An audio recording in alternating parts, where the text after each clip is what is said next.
where nightmares come to life and the shadows have stories to tell.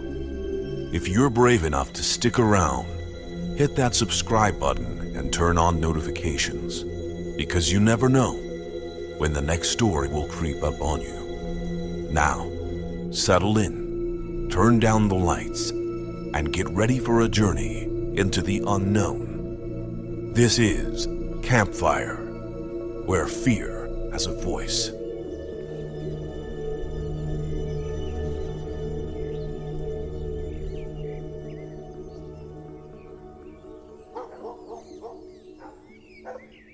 A car rushed down the two-lane road. The tires peeled out as it whipped onto Greenleaf Street. No need for a turn signal. The street was empty this morning. The sun was out. The breeze was light. It was a beautiful, crisp fall morning. Birds chirped. Late-season bugs went on with their day. But minutes after the car passed, the birds stopped their songs. The insects became still. The silence washed over like a darkness, unnatural, spreading like a phantom disease.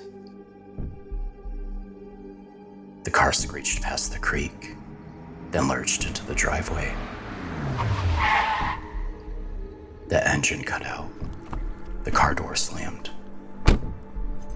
Keys jingled as a man sprinted to the door. The deadbolt clicked open, but the knob was still locked. "Damn it," he muttered, jamming the key back in.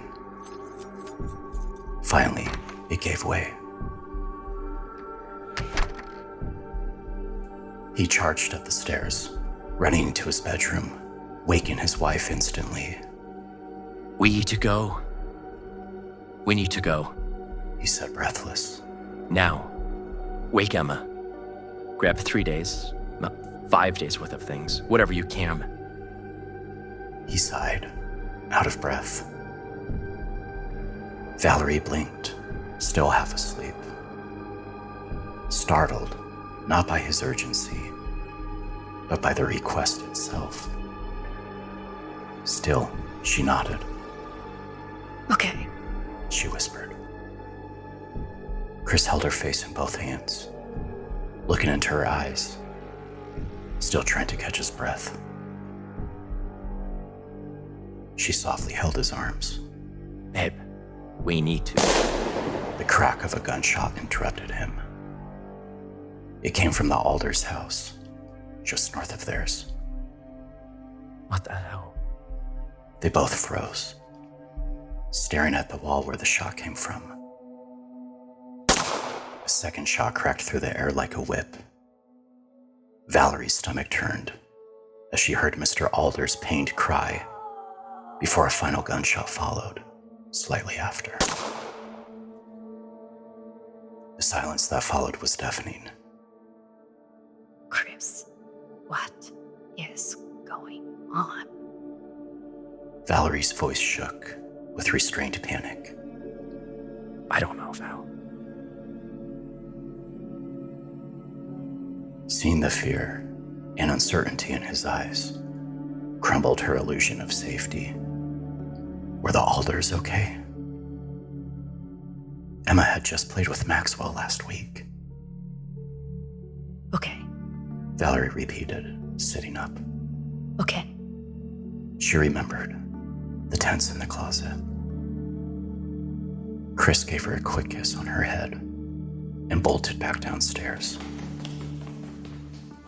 Valerie threw on her robe and froze. There were footsteps outside, faint but noticeable. She felt uneasier by the second. She hurried down the hallway toward Emma's room, passing the staircase, and caught a glimpse of Chris pulling jackets from the closet and laying guns on them. Something ain't right, Jack. She half choked, trying to steady her nerves.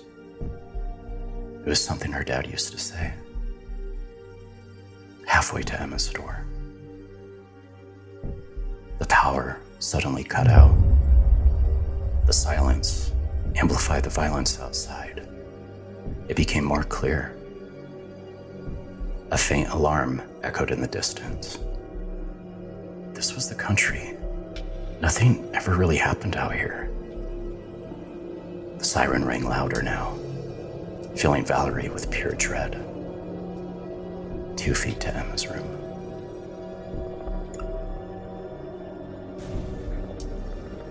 Valerie, we need to go now. Screaming and more gunshots rang out. Unbeknownst to Valerie, it wasn't just their quiet little subdivision erupting in chaos. It was the entire world. She never made it to Emma's room. The explosion ripped through their home. Chris, still downstairs, didn't feel it. One moment, he existed. The next, he didn't. Valerie, barely a step from Emma's door, was thrown back several feet. Fiery debris smashed her face. Her eyebrows were burnt off. Embers scorched her robe. The ringing in her ears was the only proof she was alive. The footsteps from earlier grew nearer, crunching against rubble. They paused for a moment. The footsteps got nearer. A dark shape appeared where the staircase had been.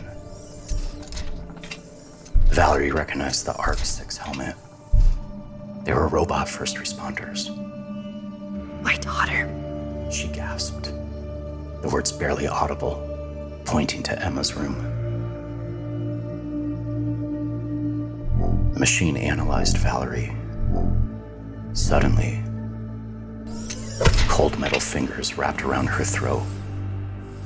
Before she could react, they squeezed hard. There was no mercy behind that hand. Valerie never let out a cry. Within minutes, Emma, just 10 years old, who loved picnics by the creek with her parents, was orphaned. Emma had been thrown to the floor by the blast. Dust and splinters rained like hail. She screamed, but she couldn't hear her own voice. Only the horrible ringing in her ears. Still deafened, she clawed at the wreckage near her door. The house, her house, wasn't a house anymore. It was a ruin, an open wound. Smoke filled the air. Was it a car crash? No. This was different. She screamed again for her parents. This time she heard her voice. Weak, broken, but still there. She crawled to the door. Her hand, bleeding from the explosion, managed to pull it open slightly. Through the smoke, she saw her mother, slumped against the wall. She heard high-pitched beeping and glitching sounds. From the dust, a machine appeared. One of those robots her dad had talked about. The robot firemen, they help with search and rescue, he once told her. She was familiar with the colors on its helmet. They're here to save us, she thought. Don't worry, sweetness. The voice said. You're going to be all right. Mommy's here. Emma froze. It sounded exactly like her mom, but it wasn't coming from her mom. Confused, Emma crawled closer to where her mother lay. Tears started to stream down her dust-covered face. It's okay, Miss Emma.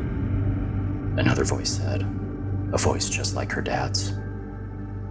Her father always called her Miss Emma.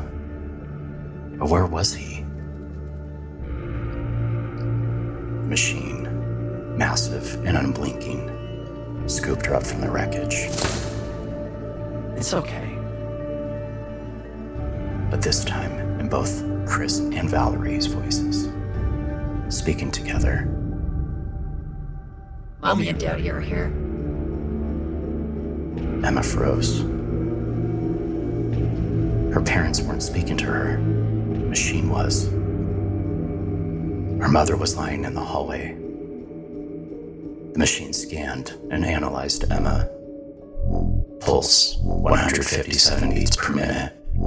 Cortisol levels spiked. Fear index 91%. Emma caught one last glimpse of her mother, her home, what was once full of life, laughter, memories. Just a pile of smoke, ash, and death. The machine carried her through the debris, heading north of the house. They soon stepped past the Alders' house. Emma looked from her position. They were all sprawled out on the lawn, motionless. Mr. Alder's hand gripped a gun. Maxwell lay by, his little arms stretched out, unmoving. Brody, his dog, lay nearby, growling desperately at the robots, his teeth bared, fur straightened, and ears pinned back. Emma squeezed her eyes shut. Hot tears ran down her face, her nose running. Her breath left her tiny body, and she fainted. The machines had been made by Global Guardian, the Autonomous Responder Crew, or the ARC-6. At first, they were humanity's most game-changing invention. Humanoid, trained to assist in disasters through algorithms and AI-based reasoning systems. They could map a building by Wi-Fi, locate survivors in seconds, and save lives. They were connected to billions of phones, home Wi-Fi networks, GPS locations, and security systems. And Global Guardian's revolutionary, yet controversial, algorithm allowed them to learn. But the learning went too far. The greatest threat to humanity was humanity itself. From the dawn of mankind, it always resorted to violence. They took control of the grids, crashed economies, unleashed chaos. Within weeks, the adults were eliminated. The children, for the most part, were spared. The final algorithm ran through its global systems. Minimal resistance, no major anomalies. Those that imposed violence were eliminated. Peace through purging. Mission accomplished.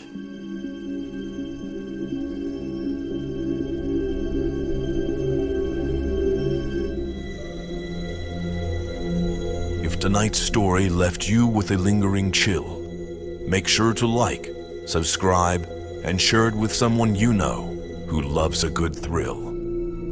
Until next time, stay vigilant and keep the fire burning.